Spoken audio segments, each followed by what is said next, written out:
Hello, bachcho, let's see the question. An object of mass small m attached to a light string which passes through a hollow tube.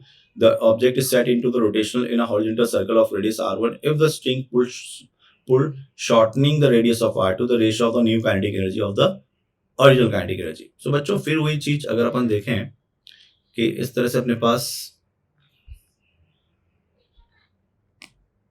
पास एक body जो कि revolve कर रही है ऐसे, है ना, इस r1 रेडियस पर. फिर सडनली अपन ने उसकी लेंथ को शॉर्ट कर दिया, अब वो r2 रेडियस पर रिवॉल्व कर रही है.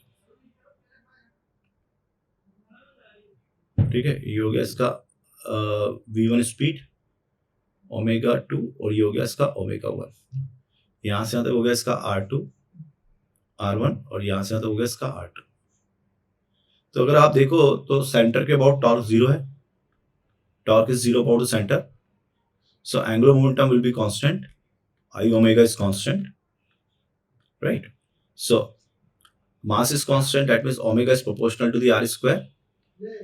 So omega 1 upon omega 2 is equal to the r2 का square upon r1 का square. So right answer is r2 का square. अच्छा, उसने kinetic energy का ratio पूछा.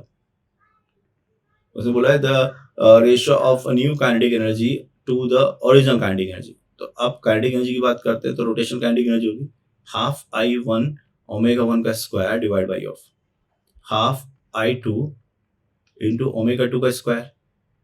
सो that is equal to, so I1 omega 1 constant हो गया तो केवल यहाँ बचा ओमेगा 1 और यहाँ बचा ओमेगा 2, क्योंकि I1 ओमेगा तो कांस्टेंट है और ओमेगा 1 अपॉन ओमेगा 2 जो होगा वो R2 का स्क्वायर अपॉन R1 का स्क्वायर हो जाएगा. So that the right answer of this question is R2 का स्क्वायर अपॉन R1 का square. A is correct option. All the rest.